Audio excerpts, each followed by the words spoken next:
Hello, everyone, and welcome to another episode of Autism Stories. I'm your host, Doug Bletcher, the founder of Autism Personal Coach. Autistic people are the true experts of the autistic experience, and Autism Stories is where we interview autistic people to learn from their diverse stories, experiences, and get their insights.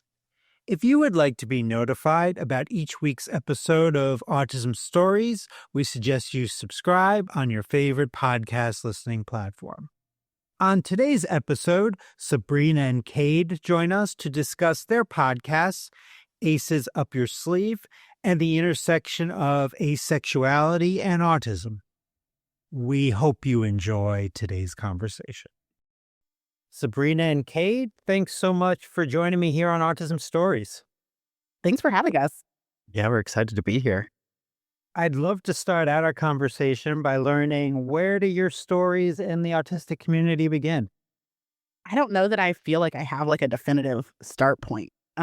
So I was diagnosed with ADHD first, but like not until after I finished my undergraduate program. And so I was starting at that point to like kind of get a little bit more knowledge around like neurodivergence and like at the time that was being very much used. It still is to a point, but like as a stand-in for autism and ADHD. And so I was starting to focus a little bit on that. I also, I guess really where it started was that my therapist that I've had since I was in middle school, or that I had since I had been in middle school, like specialized in autism. And so like she had a lens there that we would sometimes a little bit talk about or was knowledgeable about. And when I started needing jobs and things, she would be like, oh, like, have you ever thought about working at the Autism Society and learning that? So I kind of like came into it in that like weird way and then started to like find my own identity here. And like, I'm doing hand motions, but it's not a video podcast. So like they kind of converged in that way. Yeah. And then I think for me, I was a great ally, like in middle school, I had a friend who was autistic, and slowly through high school, I volunteered with like the Buddy Club and Special Olympics. And I just thought, what a bunch of cool people. And then when I got into community mental health, I kept getting assigned a lot of autistic kids and a lot of like trans teens. And what we know about the trans community is we're more likely to also be autistic. So I was working with all these clients, and then I switched to a group practice. And I was noticing that a lot of my clients were getting assessed and it was coming back that they weren't autistic. And I was like, that's very strange, because with my limited knowledge of autism, they definitely are. And I went and got colleague consultation, and the guy was like, yeah, of course you know that your clients are autistic. We can tell when we're with other autistic people. And to be like, oh, no, not me. I think my words were like, I'm not smart enough to be autistic. Me sitting there working on like a doctoral, yeah. The stereotypes I had built up didn't let me see that, like, oh, actually, yeah, that's me. But once he said that, it really got the ball rolling. And I was like, is this why I've felt so different? Is this why I handle situations differently than some other folks might? And yeah, it really led to a lot of cool self-discovery and a lot of advocacy for the autistic community and my clients. Now, you are both asexuality autistic therapists. What do you think are important things that therapists really need to consider in terms of supporting clients that are both asexual and autistic?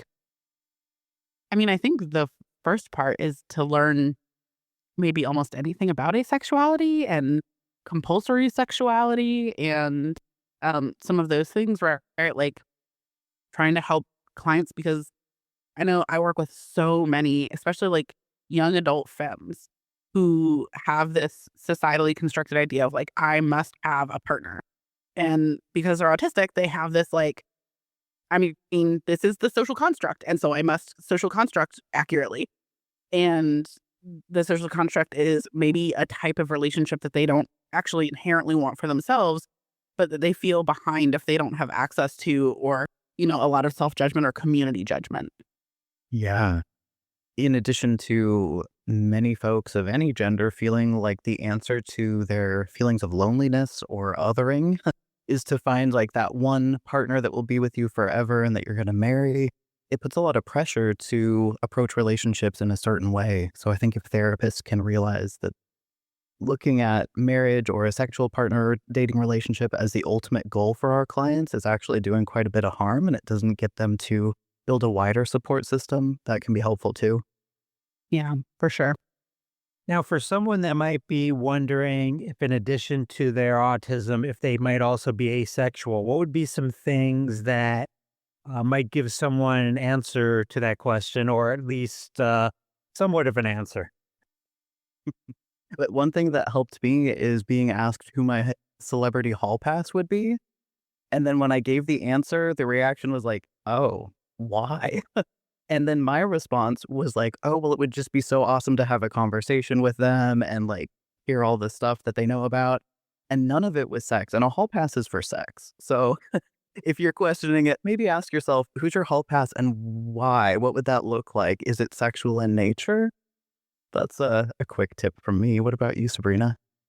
Yeah, I think so. A thing that got me was the idea of like, well, but like I've had sexual experiences before, or, like I find people attractive in a general way or whatever. And it wasn't until I heard a podcast about like of asexual people talking about like, yeah, you can be into kink, for example. You can be into like the idea of sex. You can even enjoy certain actions related to it and still be on the asexuality spectrum. And that like widened my view. So I think that it would be around like actually learning what the asexuality spectrum includes, and again, like where those points of like compulsory sexuality, right? Of like, okay, the expectation of when I get a partner, that will be a romantic relationship because it is a sexual relationship, right? And like that is still something that like my brain even will struggle to not get too binary on, right? And those types of things. I also love those types of questions because I think that they show a lot about us in general. The like, oh, who's your hall pass? Or like, who's your biggest celebrity crush and why? Or like all those types of things lead to a lot of interesting, like it's the same thing as like kind of other folks will have like their lesbian awakening, their bi awakening, whatever, by these kind of celebrity based questions. We can do the same thing as asexuals. Now, the two of you co host the Aces Up Your Sleeve podcast. What would you like people to know about your podcast that's in season 2 right now? I don't know. It's like we're still relatively new. So like you said, we're in season 2, brand new live in video now. And we kind of have been bouncing around topics, which I think is part of our like ADHD-ness, right? Is that like we'll talk about teens and teen mental health. We'll talk about kink. We'll talk about neurodivergent. How to survive the summer. Yeah, like all sorts of, yeah. It's too hot. How are we all going to live? Different topics. And so I think mostly just our goal is to be sharing some lived experience, some clinical experience, and we are listener question based. So we do best when our listeners ask us questions like, what is stumping you in your life right now? We want to help you. And so I think that's the main thing. Yeah, agreed. I think if you want to come check out our podcast, it's not all asexuality, it's not all autism, it's not all ADHD, but there's a really good mix of topics. So hopefully it'll appeal to a lot of folks who are really interested in self-discovery and living a good neurodivergent life. Yep. Now, hosting this podcast has allowed me to understand my autism so much better than I probably would have by listening to so many other people's lived experience. So I'm wondering for the two of you, what might you have learned about yourself from co-hosting, maybe from each other? Oh, I love this question. So Kate and I actually met a little over a year ago. Does that sound right, timeline wise? Because we were both working on uh, a summit, like an online virtual conference for therapists. And we just happened to both be in that. And then we also happened to also both join like another kind of little small group community for therapists. And I remember Kate had asked me like, hey, do you mind like staying on a little bit after we get off of this group meeting? Because I just want to like gut check something with you. And like from then on, I was like, oh, like this one is great. Like there is so much that I feel like I get to just learn because like Kate is super knowledgeable. Like, I mean, the like amount of knowledge you have to get a doctor in the first place is like just massive. But he's like introspective and he's thoughtful. And so I tend to be like fast and up and like, let's go. And so like I get to learn a lot about like, oh, like the slower side. Like I'm very, very ADHD forward in my ADHD. And I think Cade would agree if I said like you're more autism forward in your ADHD. And so like I have really learned around like, okay, slowing down but not stopping. Right. That I think that a lot of times with other people who have sought to slow me down have sought to stop me.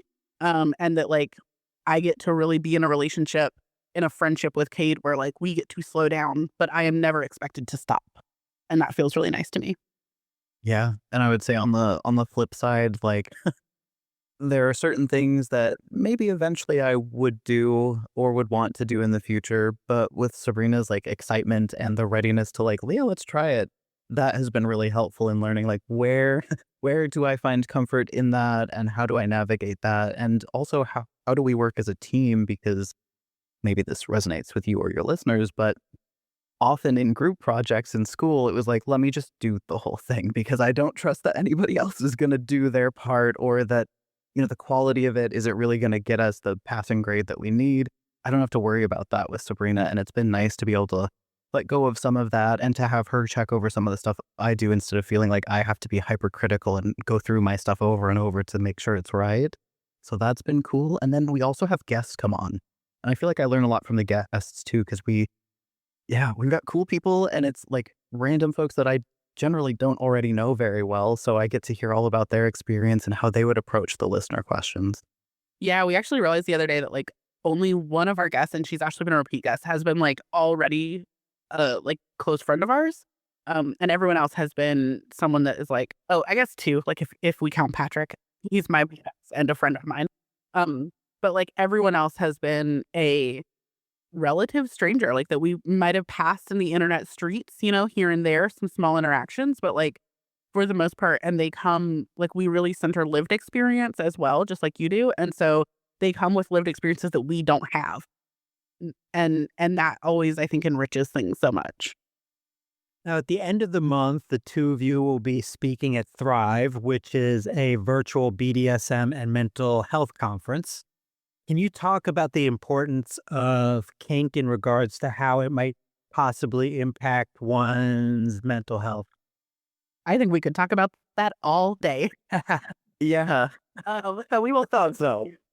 To the point that like we've actually made several like resources for folks like around like how to explore kink as a sensory tool, right? So I think a lot of like therapeutic support for autistic and ADHDers is really centered around the sensory profile, right? And understanding like how do you meet your body's sensory needs, as well as things like emotional needs and physical needs and things like that. And so I think a lot of kink for me is very focused on those different sensory experiences. And then there are also emotional experiences and things like that built in.